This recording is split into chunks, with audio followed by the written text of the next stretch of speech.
In today's video, I'm going to teach you how to view your Progressive Insurance ID card. If you need quick access to your proof of insurance, Progressive gives you a few simple ways to find it.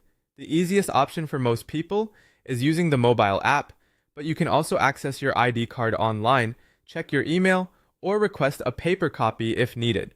I'll walk you through each method so you can choose the one that works best for you. First, open the Progressive app on your smartphone. Once the app is open, sign into your account. After you're logged in, look for the section labeled Policy or ID Cards.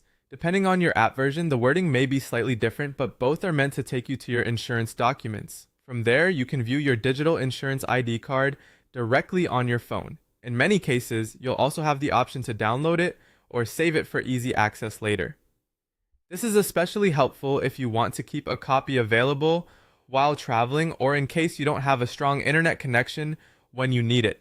If you prefer using a computer, you can also find your ID card on the Progressive website. Start by signing in to your account online. After that, go to your auto insurance policy and select ID cards. Once you open that section, you should be able to view your insurance ID card and choose what you want to do with it. Depending on your needs, you may be able to download it, print it, or email it to yourself. This option is useful if you want a paper copy or need to send the document somewhere quickly. Another option is to check your email. If you signed up for electronic documents, Progressive may have already sent your ID card when your policy first started or when it renewed.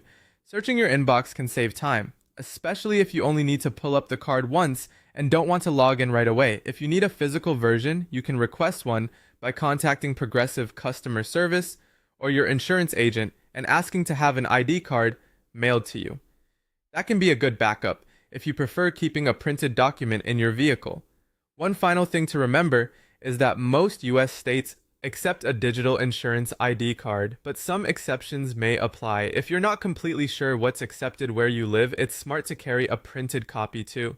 And that's how to view your Progressive Insurance ID card.